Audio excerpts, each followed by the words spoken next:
Hey everyone, this is John, JT, and Hideelee, and we are here today for kind of a multi-purpose video. We're gonna go through the winners of our little contest that we had put together, and we're also going to give some shout outs, and we're going to go over our July purchases. It's the second week of August, and we're just now getting to our July purchases video. So yeah, we'll just get started. So we ran like a little thread, not really a contest, more of a thread really, to see what strange or interesting things that you may have found in records. Didn't really do our due diligence beforehand and see if anybody else has done this before, so that's probably why we didn't get a whole lot of participation, because Dylan at Noble Records did this about a year ago and we should have looked that up, but we didn't. So we're new, cut us some slack, we didn't know, but we do appreciate the people that commented on the video and the two folks, I think it was two, who made videos of their own. So you've got the list there of who we want to give a shout out to, and a big thanks for participating.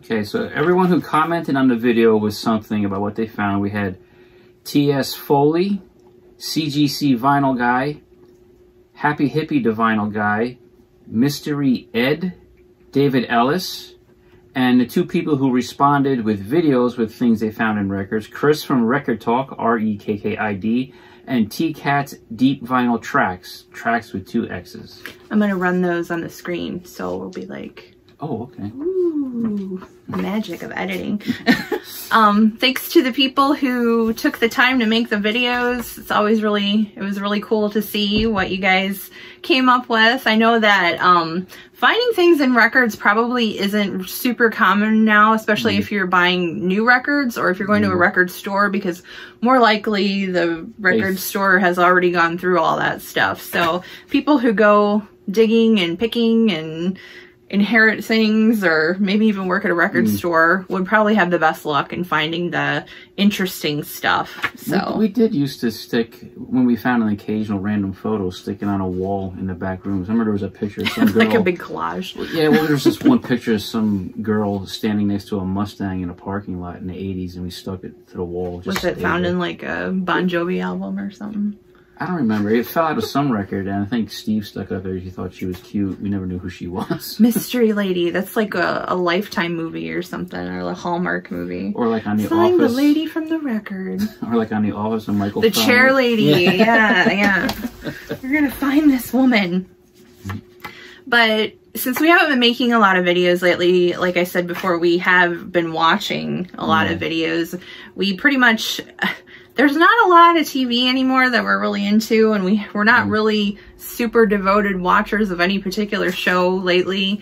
I can only think of 2 we're devoted to, and that's Only Murders in the Building and What We Do in the Shadows. Yeah. And then our 70s reruns we enjoy watching. The old favorites.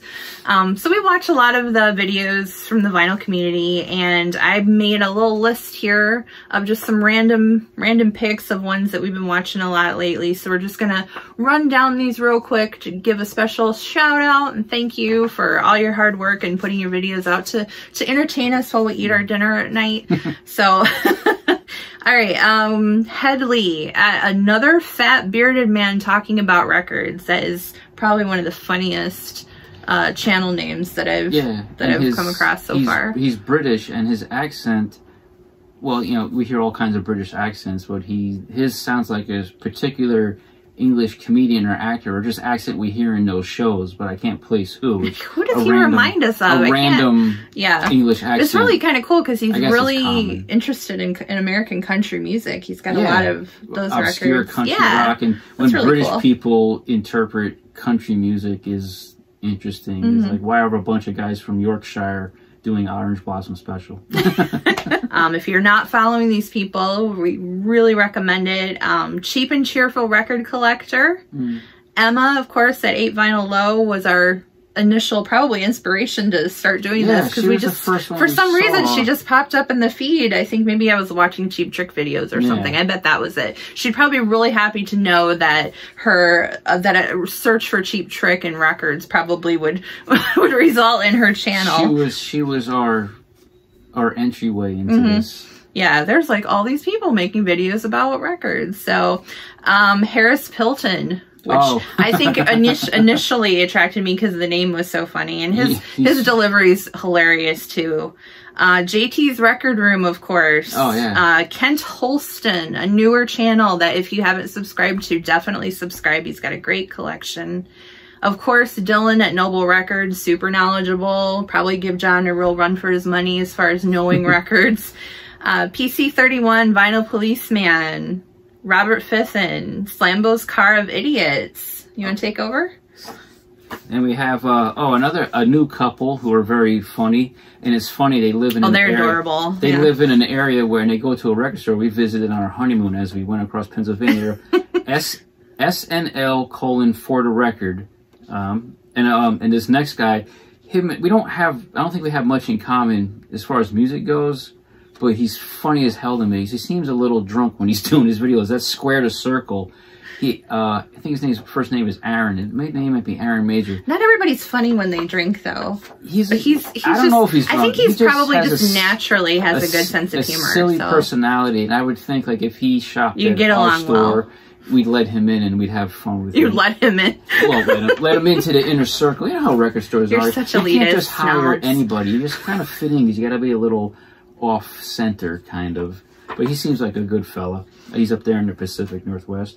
And of course, Steve Carlson, who's like, people have called him the mayor of this vinyl community thing.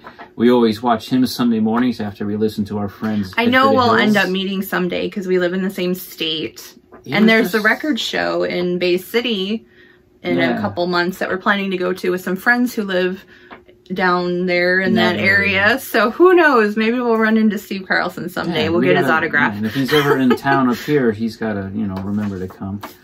Stop into RPM. T-Cat's Deep Vinyl Tracks. Oh, Telegram Sam, who I believe is in the Pacific Northwest too. I felt sorry for her today because you could tell.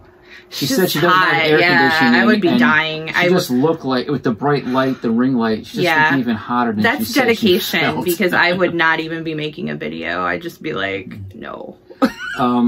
That Old Goats Vinyl, he's hilarious. He's funny. He's got a mug of beer like Gandalf or something. I really like him. He reminds me of some of the guys that used to come into the banks I worked at, and we just chat. Yeah. Oh, Tuco, the vintage vinyl hunter who drives around in his box van to Nebraska. Nebraska, yeah. That's always interesting. Yeah. I wonder if I guess he took Tuco from Eli Wallach's character in The Good, the Bad, and the Ugly. And our last videos we watch is we just kind of just started watching recently. Embryonic Robot, who shows a lot of interesting things. Bit of a mellow, laid back guy, but a lot of interesting items he shows. Yeah, and again, if you have a vinyl centric channel and we are not subscribed to you yet, just let us know. We're always open to finding new people to watch and adding you to our subscription list and giving you a shout out during one of our videos. So now we're going to move on to our July purchases. I have some. John has more than me, but I think next month I might have more because I have become addicted to a place where I've been buying records like an insane person pretty much since last Friday. I'm not going to give away my source yet. Some of you could probably guess because I know some people have been talking about it in the vinyl community, and I've seen a couple of you out there bidding on stuff. So, and yeah, it's not eBay. So you probably know what it is by now, but just not going to say it yet because I don't want to fight with any of you over records. I want to keep getting them so cheap, right? I'm so selfish right now, but it's like I've gotten such good, cool things and I'm so excited to get them and show them to you. But I'm also excited about showing what we've got this month, and I'll start. Is that okay? Can I start? Okay. In my quest to get anything I can probably get from this duo, First Aid Kit, their album Stay Gold. I picked this up on Amazon. I believe it was Amazon. No, I got this from Deep Discount. They finally had it back in stock and I got a really good price for it. Love this album. That's the first one I remember hearing about after seeing a piece about them in Shindig a couple years ago. Oh, they were in Shindig? That's cool. Yeah. So that's one of my July purchases. First with me, cheap 45, which is, I think I've seen people on 45 Cat price this as a lot more. This is like on a cheap label called Design, and it's called Baghdad Daddy. Baghdad Daddy by the Beats. Design, I think it's the same design label that's like a budget grocery store label. And I was surprised on 45 Cat, only one other person owned this, and there was no image, so I got to put scans of the label up there. And it does appear on some compilation of like Arabic type 50s rock and roll. It's a goofy record, bit like a beatnik kind of. I didn't know that was a genre. Yeah, Arabic rock and roll. This is the kind of 45, if you saw it on eBay, some sellers were listed as a titty shaker, as like a danceable record. Oh, the B-side is called 5 Little Numbers, which is, I think if I remember, bit of a simple like doo-wop 50s vocal thing, but this is the fun side. Baghdad Daddy by The Beats on Design out of Brooklyn, New York. I think it's from about 58 at the latest.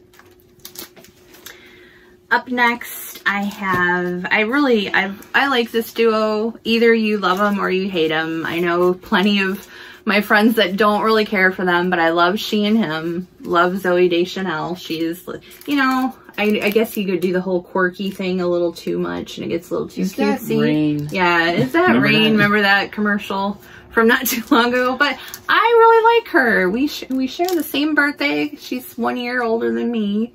But, gotta get that part in there, right? This is their tribute to Brian Wilson. Brian actually appears on a track, I believe. And I picked this up at our local record store, RPM Records. And I went in there thinking, I'll just check and see if they have it. Otherwise, I'll order it somewhere. But there it was. As soon as I walked in the door, they must have seen me coming. So, She and Him, Melt Away, a tribute to Brian Wilson. Next up, another 45 I found in our local. This is Land of a Thousand Dances, the Nana song, backed with Yeah Yeah by an R&B artist called Round Robin on the Domain label, which was distributed by Challenge. I believe this is circa 64, maybe latest 65. Not a bad version, more based on the Cannibal and the Headhunters version. If I'm not mistaken, Round Robin was a rather rotund R&B singer.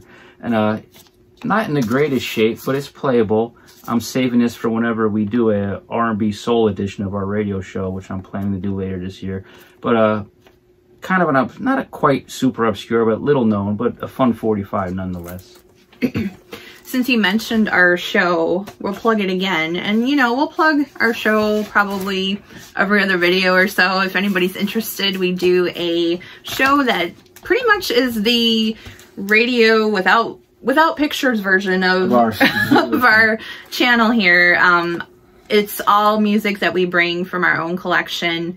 It's every other Friday night from 8 p.m. to 10 p.m. Eastern Standard Time. It's WNMC.org. Again, I will put it up here on the screen. You can listen online. Yeah, we've been doing it for over 10 years now. 15 years? I had the radio volunteering before I had a job in this town. Yeah, well. Because I moved here August 2007 and October 2007, Eric accepted me. Find us. And you can always find us on Facebook. We have a page of WNMC's In the Red with JT and Hideelee. I believe that's the whole name of the page. And you can see our postings there telling you when we'll be on and all that stuff. So if you want to hear our show, we'd love for you to listen. We communicate on Facebook while we do the show too. So it's kind of an interactive experience, I guess. I am not the biggest country fan in the world, but I have lately kind of, thank you probably to Mike Nesmith, discovered more country that isn't bad. You know, I guess growing up in the 80s, I kind of heard a lot of really twangy, bad country and into the 90s, and now you just heard the wrong stuff. I heard the wrong stuff. I heard the popular stuff that I guess now to me, country that's popular is like 80s arena rock, yeah. I guess. And that's really not our thing. What did our friend Dave say? It's all hat, no cattle. Perfect description. So in my quest to get more immersed in the good stuff, I picked up some Emmylou Harris. This is her album called Elite Hotel. She's just gorgeous, isn't she? She's so pretty. Even now, I mean, not that, you know, oh my God, you're older and you still look good, but and it's such a surprise, but she's, you know, she looks great even now. Haven't really listened to these in full yet, but I'm looking forward to. This was recommended, this one in particular, to me as an album that people whom I asked said I would probably really enjoy this one in particular. Here I have another 45 from our local. This is early 70s soul on the Amarat label out of Hollywood. Now, why did I buy this? It's the artist credited just says Rochelle, and that's my sister's name, which made me laugh. And for $2, why not? The top side. Not a name you hear all the time, though. Where'd your mom get that from? She just liked it because she of New Rochelle, New York. She just liked the sound of it. It sounds French. Yeah, with your last name too. Yeah, well, her initials are RAT, so she's a rat. Top side with the star is I Want to Give You Everything, and the B side is Blue Eyed Soul. I think, if I remember correctly, this is circa 1972. And it's not bad. It's typical soul single, an up-tempo side, and then a slower side. More Emmylou Harris. I got her album Luxury Liner. Assuming that's probably about a boat. Yeah. But Graham Parsons song, I think. Don't know that one, but I'm looking forward to listening to these. Yeah, I got a couple of these on eBay for really good price on excellent condition, so looking forward to checking these out. Another single, some bubblegum pop. You all know the, what's the cereal? The Sugar Golden Crisp. Golden Crisp. The Sugar Bear. Well, in the late 60s, they actually made a bubblegum record by the Sugar Bears, and I found one of the singles on Big Tree, You Are the One, backed with Someone Like You. It's not too bad. This particular one's a bit country-ish, and the trivia with this is that Kim Carnes of Betty Davis Eyes fame was involved with the recording of the whole album, and some songwriting and possibly some backing vocals. Doesn't really knock your socks off. It's just pleasant bubblegum. Not a bad record. Circa 69, 70. I picked this one up at our local store. Dolly, yeah, the very best of Dolly Parton. It's a 2 LP set. Got, of course, all of her greatest on there. And to be honest, this is probably all the Dolly Parton I really need. I love her. I have her Jolene album on CD. So if I ever come across Dolly, you know, probably at a resale or garage sale, and it's something I'm super interested in, I'll probably pick it up. But this pretty much has everything. So, and I can annoy John by just endlessly playing Here You Come Again, because that's my favorite. My next purchase I found in our local, of course. This is on Norton Records, the classic New York reissue label, but these are the Kaisers with a live EP called In America, recorded live at CBGB's in, I believe this is like 93 or so, somewhere around that time. 1996, and it was, I know of this band, and if you're friends with the one guy in the band, Kaiser George, on Facebook, he is making the most amazing marionettes of early rock and roll stars. If they ever do, if ever does Kinks ones, I know they're expensive, I will save my money to get Kinks marionettes. But the great thing about this is, I bought this, I posted on Instagram, and our friend Bill Luther back home in Jersey goes, "Hey, I'm on that record. I introduced the band."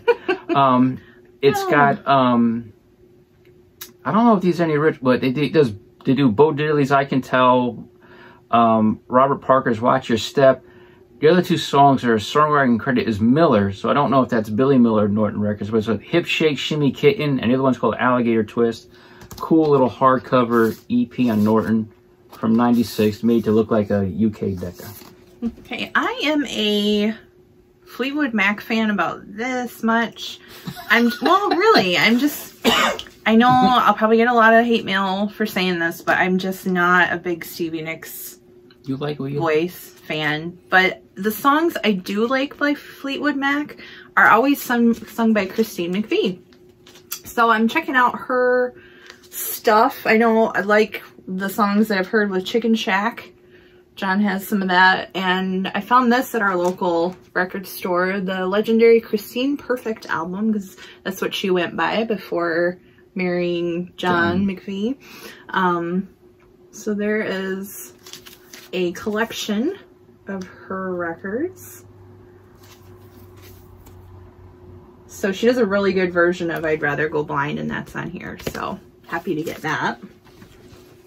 This is a new release from Beat Rocket Records via the Modern Harmonic label.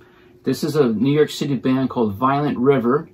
It's an EP of 4 unreleased tracks of circa 67, 68 kind of garage psych, very Vanilla Fudge, Rascals kind of influenced, unreleased.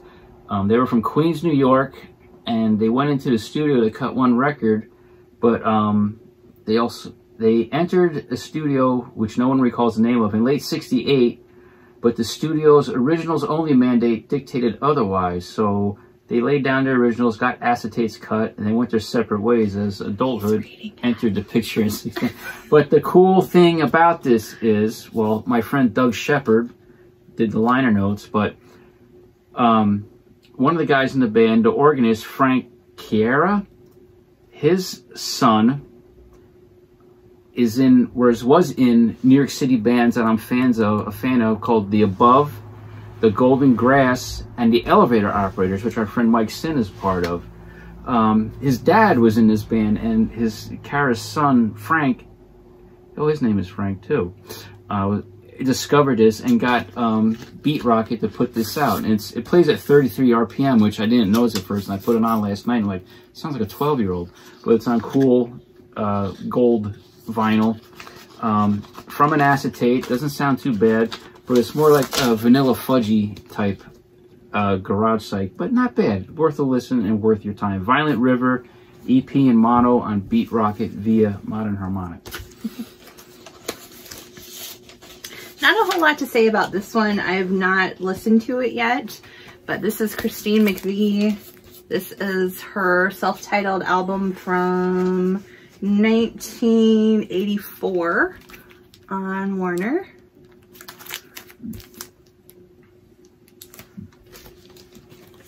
Another 45. There's going to be a few. This is on the Loma label, which I have a little fascination with. Loma was Warner Brothers' shot at becoming like a West Coast Motown. They put out mainly R&B and soul, but with some white rock acts too. But this is Linda Jones with Hypnotized with I Can't Stop Loving My Baby on the flip. This was a pretty big hit on the R&B charts, minor hit on the pop charts.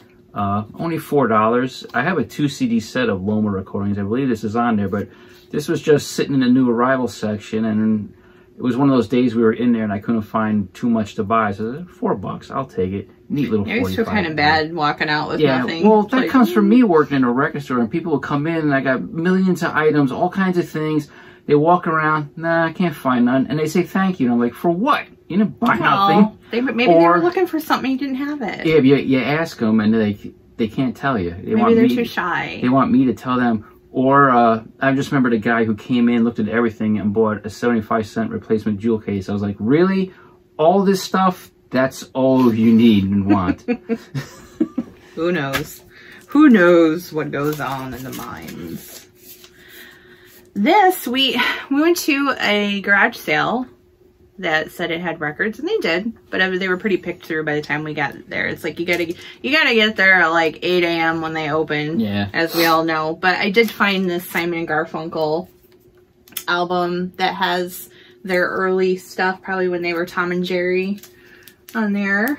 I do enjoy Simon and Garfunkel. I have a box set. I have all their CDs, but I just saw this and said, hey, that's kind of a cool cover. So for $1, I said, sure thing, I'll take it. Can I tell the Hey Schoolgirl story? Sure.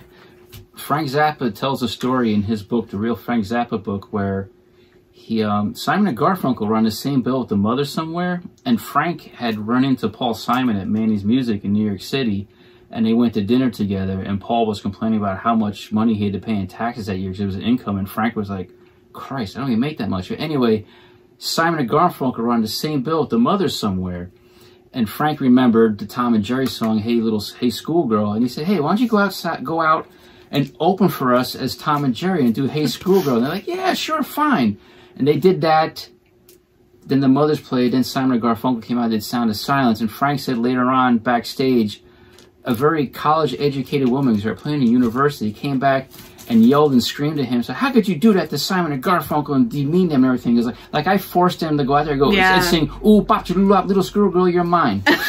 Like I forced them to do that. He held a gun to their heads, for sure. All right, my next 45 is some more female R&B. This is big with a lot of people in England. This is Sugar Pie DeSanto on Checker. One of her hits, Slippin' Mules, No High Heel Sneakers. So it sounds like high heel sneakers. Backed with Mr. and Mrs. I'm blanking on the year right now. I think it's mid-60s. Really good R&B soul. She was a killer female R&B singer on the Chess family of labels. I thought she was associated with somebody else, and now I can't remember, but real good single, and for $3, why the hell not? I have this band's prior album, and I really enjoyed their song. I think it was called Peach Fuzz, but this is Lavender Days by the band Camp.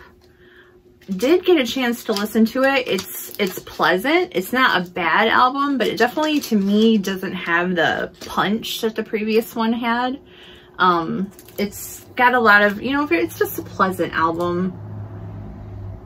Not something I think I'll spin constantly. I'll keep it, but it didn't really get to me like the previous album. But yeah, I took a chance on it without really listening to it, but I did also pick this one up at our local record store. No, I didn't. I got this one on, I think I got it on eBay, actually. Can't even remember anymore, but it comes with a poster, and the vinyl's a pretty lavender color, so yeah, kind of cool. My next one, 45, this was an eBay purchase. Now, we've mentioned in other videos, big fan of 60s television. I love F Troop. I grew up watching that on Channel 11. Larry Storch recently passed away. I found another Larry Storch single. I knew of the existence of this anyway. This is a spoken word comedy thing called Valache Sings Parts 1 and 2 on Jubilee. The story behind this is Valache was the first mafia mobster who turned on the mafia and gave evidence and told the whole story and admitted the existence of the mafia. And I don't think they had witness protection then. He was still in prison. Yikes. So that's what this whole record's about. It's Larry Storch pretending, yeah, it's not that funny, but it's Larry Storch, man. You gotta have it. I actually have his comedy album in Jubilee too, which it's gonna be a long while before we get to comedy, but you'll see it there. But it's this is circa 1959. I think that's when the whole Valache trials happened. Because there's that Charles Bronson movie called The Valache Papers, which is based on that. Yeah, he was the first mafia turncoat who turned state's evidence, or whatever you want to call it. I can't believe we didn't have this record in any form. Oh, yeah. I for some reason thought he had it on CD. I had a CDR of the songs, but no official release of it, which just is ridiculous. Oh, yeah. So I had to go ahead and get it. My favorite songwriter in the world of all time. There he is, Mr. Ray Davies, however you want to say it. This is his Return to Waterloo movie soundtrack. For those that don't know, he did write and release a movie in the 80s. I forget exactly. Oh, 1985. Basically, this album is the Kinks without Dave. There's a couple of songs, a few songs in here that are on the Word of Mouth album. But the reason why I got this is basically for the title track. Return to Waterloo is an awesome song. Don't know why it wasn't a hit. Don't know why every song Ray wrote wasn't a hit, because yes, one of my great loves, Ray Davis, whatever you want to say, Return to Waterloo soundtrack. This next one is Yardbirds related, kind of in a tiny thread way. This is from '67. These are the Fabulous Fakes with a song called No Excess Baggage. The flip side is a version of Mickey's Monkey. No Excess Baggage is a song the Yardbirds did on their Little Games album. It's written by Roger Atkins and Carl D'Erico, who wrote It's My Life for the Animals. Came out a few months, 2 months before the Yardbirds version on the Little Games record. Slightly different arrangement, much more soulful in a way. I found this on eBay rather cheap, and it's really cool to me because when I went to add it to my collection on 45 Cat, turns out I'm maybe the only guy with a stock copy, so I got to put those images up there. That's my nerdy excitement. You're so excited when that happens. So yeah, Fabulous Fakes, No Excess Baggage, backed with Mickey's Monkey on Columbia. I think this is April or March '67. Our 11th wedding anniversary was last month in July 12th. Yep. I don't know. I'm like, I always do that. I either think it's the 11th or the 12th. And I remember that happening at work and somebody yelling at me, "You're the woman. You're supposed to know these things." I can't forget it because my mother's birthday is the day before, July 11th, yeah. 7/11. So yeah, 7/12 was our anniversary. We got married in 2011. John got me a record along with some other stuff. And he got me just say shit. The Muppet. No, it wasn't shit. It was nice stuff. The Muppet movie soundtrack, because I am a big Kermit the Frog fan. He's so cute. Look at him sitting there on the log playing the banjo. He just makes me just melt. He's so adorable. And this movie is probably one of the first movies I ever saw ever in my life, and just fell in love with the Muppets and little Kermit there, and just love the record itself. Is a Kermit green color too, one of my favorite colors. So that was a really nice surprise. That was one of the first movies earliest movies I ever saw in the theater too. I didn't see it in the theater. First movie I ever saw in the theater was Back to the Future Part 2. First one I saw was the Disney Kurt Russell, the goose that laid the golden egg. Oh. Not Kurt Russell, and that Jim Hutt, whoever that guy was. Crappy Disney movie. All right, this next one, I knew of the existence of this 45, and our friend Rich Firestone, who has a show on Spark called Radio Deer Camp, he lives south of us, he played this a couple weeks ago on his Sunday show. So I said, wow, I've been meaning to look for a copy of that. This is Louis Prima, the big band leader, you know, Just a Gigolo, but he's doing a single on Kama Sutra of the Lovin' Spoonfuls Jug Band Music, and the flip side is another Spoonful song called Bald Headed Lena. At least one they did. It's not an original. And you think like, oh, older guy trying to get hit to the kids. This is really, really good. Louis Prima, Jug Band. You probably know the song, Jug Band Music. This is circa, I think this is 1966. Here comes I know it, just a gigolo. Life goes on. Do we get in trouble for singing in here? Yeah. No. Other people can do it. More Emmylou Harris. I found this one, I know for sure, at RPM. This is one of those, I think, Columbia House records, so probably has a lot from different eras of her career, I guess. We did listen to it. It was pleasant. No real standouts for me quite yet, but... Sometimes the look on her face is just like, I'm just tired of you. I respect that. I just remember my friend Big Jeff, who I just mentioned, he posted a picture of an Emmylou record he was listening to, and he says, he says, I just want to nuzzle my face in her hair. I was happy to find this on eBay cheap, because all the other copies I was seeing were expensive. I don't understand, this is an American band, but their records are on like a Norwegian or Finnish label. Don't know anything about them, but I wanted it for a Ramones connection. These are the Kung Fu Monkeys, who I think might be a tri-state area band, New York, New York City, New Jersey. because there's a picture of them there in the back on the Uncle Floyd show. Oh. Don't ask me to explain the Uncle Floyd show. If you're from New Jersey, you know what it is. Otherwise, look it up. It's too hard to explain. But it's an EP on Killer Records out of Finland. And I bought it because there's a track in here called I Miss the Ramones. And then they also cover Merry Christmas, I Don't Want to Fight Tonight. And then an original called Somebody Put Something in My Ovaltine. They're wearing fezzes. They sounded a bit, I thought they were almost girls at first when I played it. But kind of like cutesy, goofy punk. And I Miss the Ramones is a kind of pretty good song, but it kind of goes by so fast you can't get all the words. I'm sure it is really clever. It's an EP. It's in mono. It's on pink vinyl, or is it reddish? Looks pinkish. And I think this sleeve, I haven't actually looked at it because I played this on the show without actually looking at it all yet. It comes with an insert that opens up. Is this recent? This is from, what year was this from? No. 99. Oh, 1999. And this year I graduated high school. I don't know where these guys are from. Oh, they're from Pelham, New York. There you go. Look at their old website. Remember homeatt.net? No, it was like It's Angel like Fire. Prodigy or something.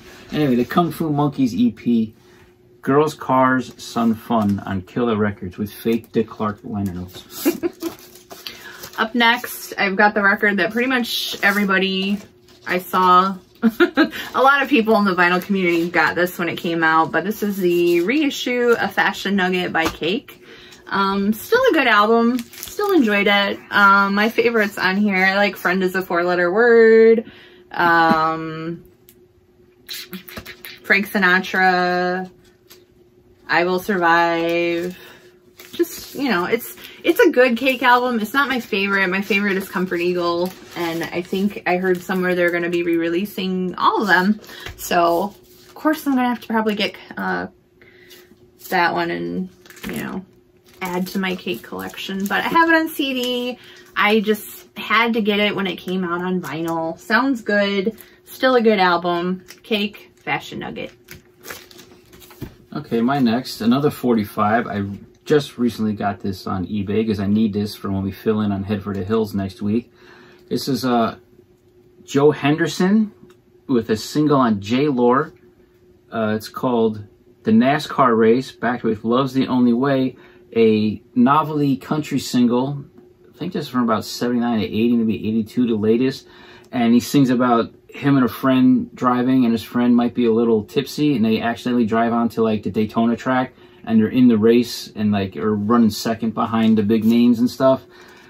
It just still fascinates me that within Nashville and in Music Row and everything, there were maybe not so much now, but there were still tons of tiny little independent labels that would get their records on jukeboxes back then and have local hits that didn't break out nationally. And I think that's what this is. I think he has one other single that just has hit written all over. And it may be his personal label. I think on 45 Cat, there's only 2 other releases on this, but a funny record. And on 45 Cat, nobody has an image of the picture sleeve, so I get to put that up. Yeah, so Joe Henderson and the NASCAR Race.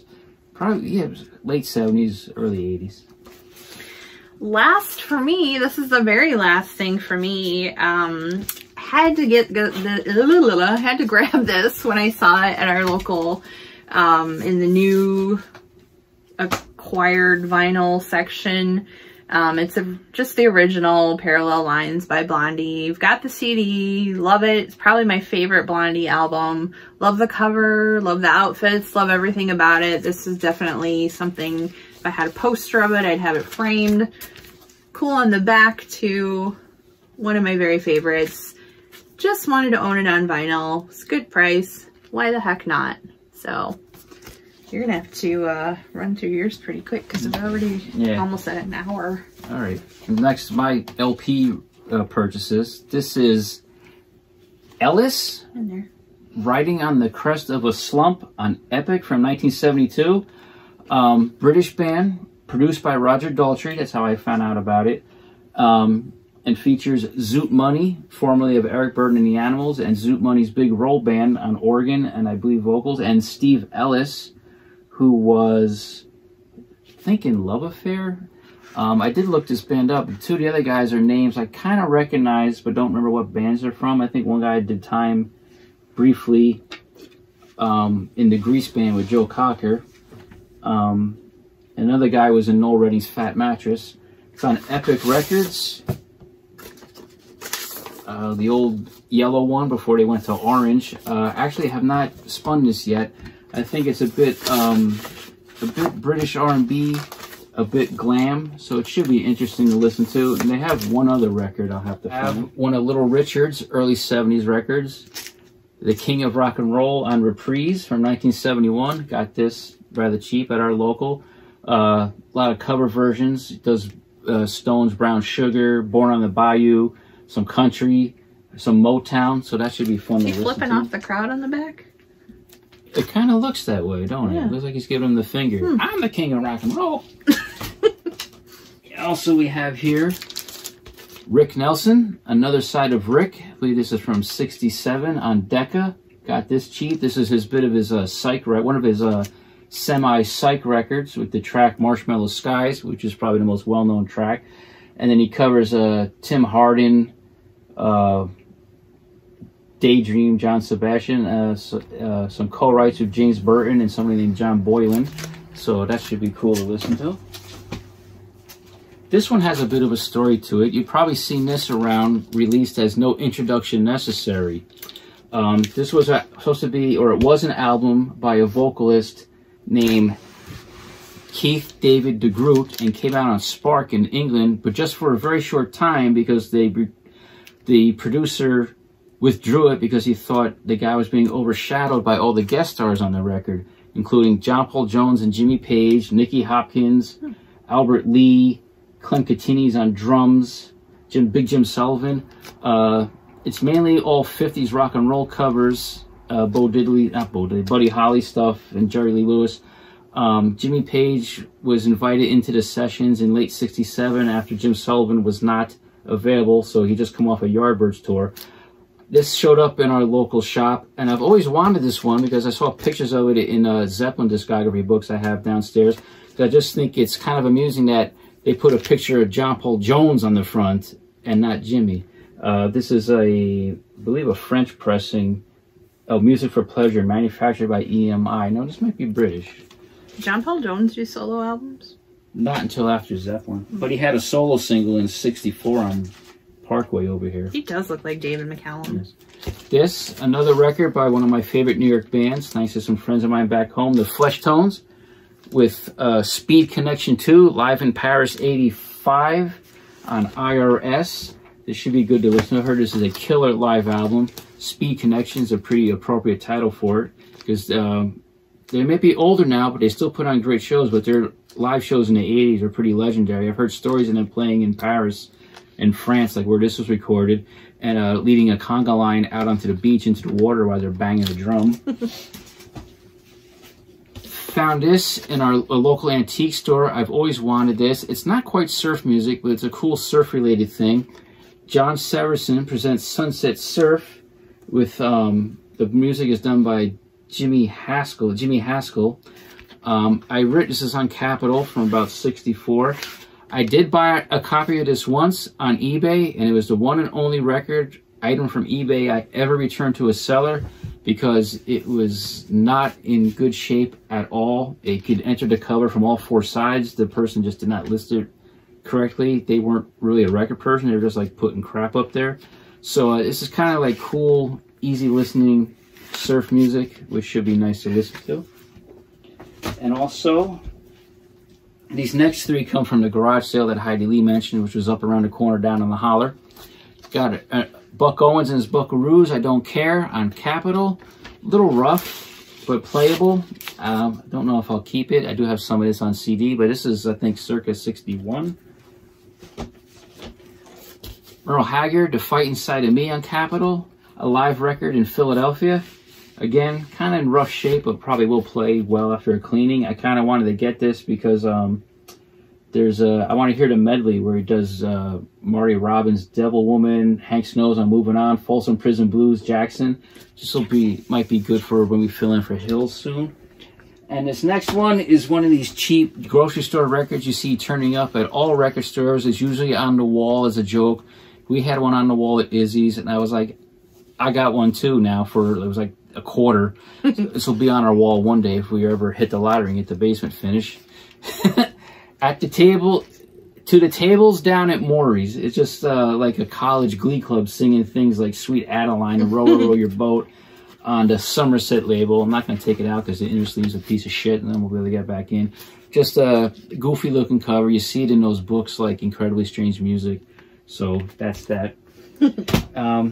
She mentioned our anniversary for my gift she got me. I was really excited to get this. Very cool. The Mothers 1971 live multi-disc set. It's like 8 discs. Has the legendary Fillmore East shows where John and Yoko turned up to do the encore on the second show. And the very infamous show at the Rainbow Theatre in London, December 10th, 1971, where after they did their encore of I Want to Hold Your Hand, an irate, delusional fan ran on stage and shoved Frank off stage into the orchestra pit, almost killing him. And for years, Frank thought the tape ran out and he didn't have it, but they found it in the vaults after his death.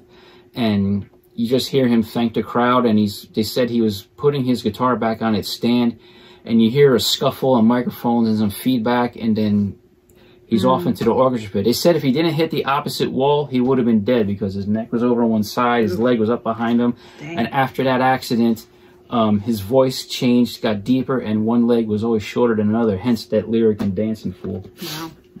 And I got a stack of CDs here. Like these might go back to June. I just haven't gotten to listen to them. Yeah.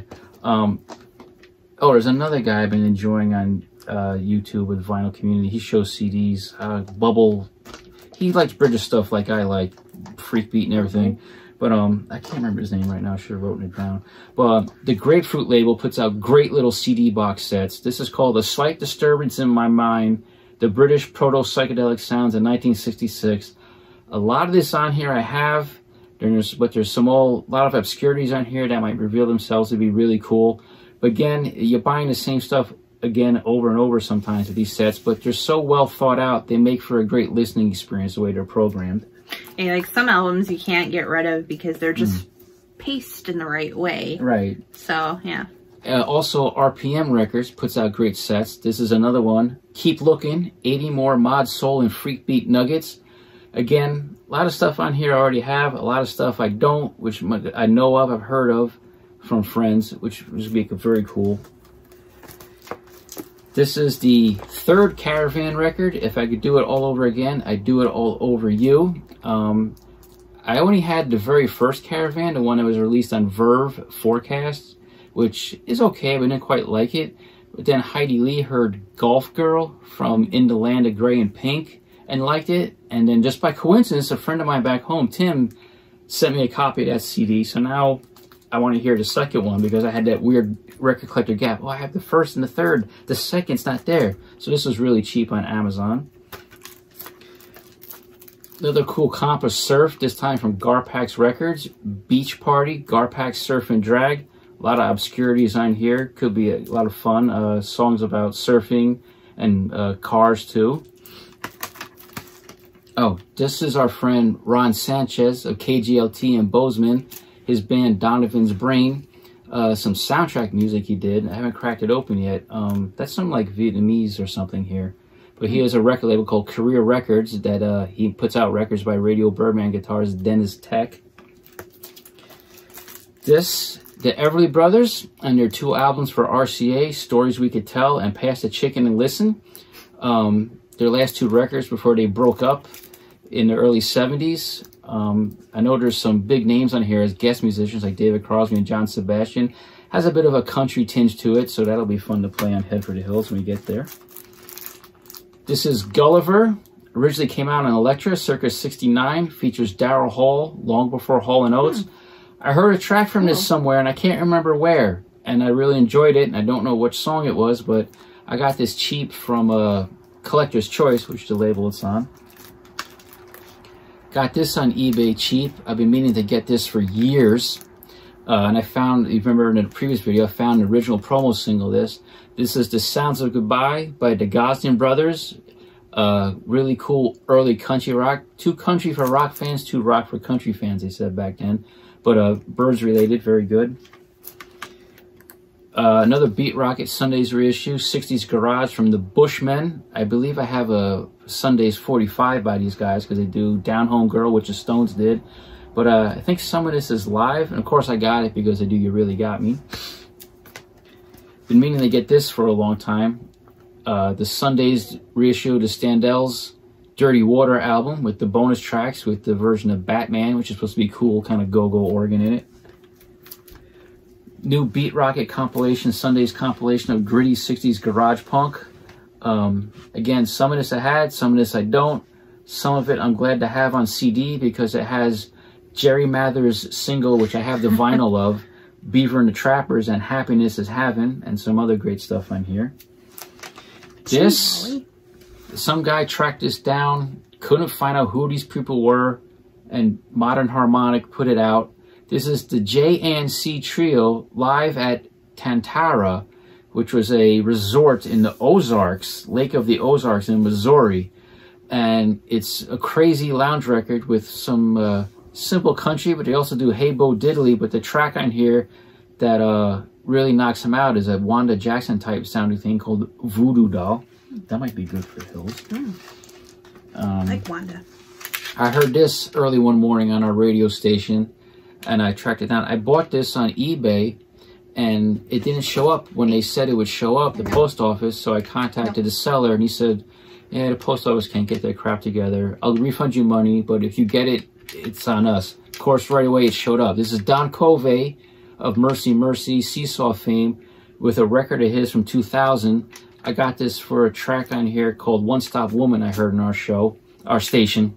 And it has guest stars Kim Simmons as Savoy Brown, Huey Lewis, Paul Rogers. Huey Lewis? Ann Peebles, yeah. Huey Lewis? Yeah, Wilson Pickett, Dan Penn. It's funny, it's on Cannibal Records, and in the spine, there's a little metal ball. Oh, I thought maybe the inner thing was broken. This is a again, this was kind of a freebie on eBay. I bought this from a British seller, and then he contacted me and said, the package got returned to me, the CD's gone, all I got is a torn up envelope. He goes, I'll send you a new one free of charge. It's a compilation on past and present called Modesty Blaze, cheesy pop for the connoisseur. I got this for the Irma Franklin track, I Don't Want No Mama's Boy, Irma being Aretha's sister. I heard that track on WFMU years ago, and I've always wanted it, but the single's expensive, but I found this for like under 10 bucks. You're shaking yourself. Sorry. No, I just thought it was funny. You're like, like it's dusty. Another cool compilation CD, Welcome to the Party on Jazzman. I bought this for the killer single by Don't Laugh, Della Reese, doing an incredible funky version of Sinatra's It Was a Very Good Year, which was originally on ABC Records. You played that, yeah. The single's like 25, 30 bucks or more, but this was a cheap used CD for under 10. That's cool. A friend of ours, Dr. Hump, turned me on to this great power pop band called Splitsville, USA. I bought this to play on our show a couple shows ago because of Larry Storch's death, because there's a song in here called Come Back to the Five and Dime, Larry Storch, Larry Storch. And preparing for our Head for the Hills fill-in, I got a nice 2-CD comp of the Flying Burrito Brothers. Has the complete contents of their 2 albums, along with singles, B-sides, and a few live tracks. And this one, the killer one, everyone's raving about, and I can't wait to open up and play it. The Sons of Adam, Saturday Sons, the complete recording, 64 to 66. Has a complete live show at the Avalon Ballroom in 66. This has Blue Cheer and Love connections. Randy Holden later replaced Lee Stevens in Blue Cheer, and the drummer Michael Stewart joined Love in time for Forever Changes. And it also has the singles they made, surf singles they made as Defender 4 on here. And this is through High Moon Records out of New York City. Great, great stuff. So that is everything for the month of July. That's just 1 month. So yeah, we buy a lot of music. And for the longest time, I wasn't really buying much of anything because he does enough buying for the both of us usually. But now that I'm getting more into buying actual record albums, there's going to be a lot more on my side, I think, next month. So that'll be fun to go through. One thing I want to say that we have to mention because I just don't understand it and I need someone to explain it to me. I sound like Jerry Seinfeld. What is the deal? What is the deal with cassettes? Okay? Yeah. Like, this is my little rant of the day. I don't understand the appeal of cassettes. The only way I would understand the appeal of a cassette is if there was something on the cassette that you couldn't get anywhere else. There was maybe some pictures in the booklet that you couldn't get anywhere else, or some information in the little booklet that you couldn't get anywhere else. Or if you have an older vehicle, I know a friend of ours has an older truck that they use to get around their property and work, you know, and they only have a tape player in their truck and the radio sucks. So they have to listen to tapes.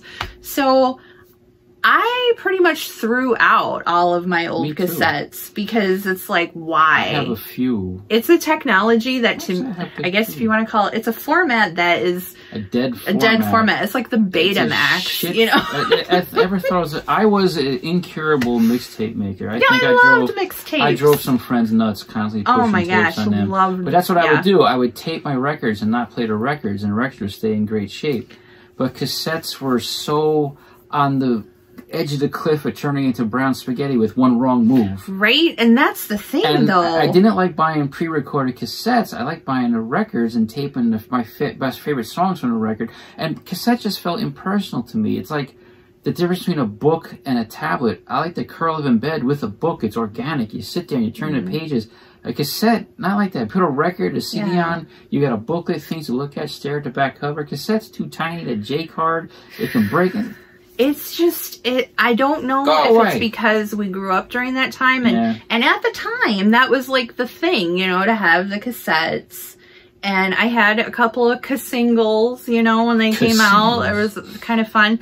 But that horrible feeling when all of a sudden your cassette just gets eaten by the machine and there's that horrible sound and you take it out, you open the player and just that sound of the tape like going... You know, and Mom! then, well, I never called getting Mom. Another one. Shit, hell no. My mom would be like, who cares?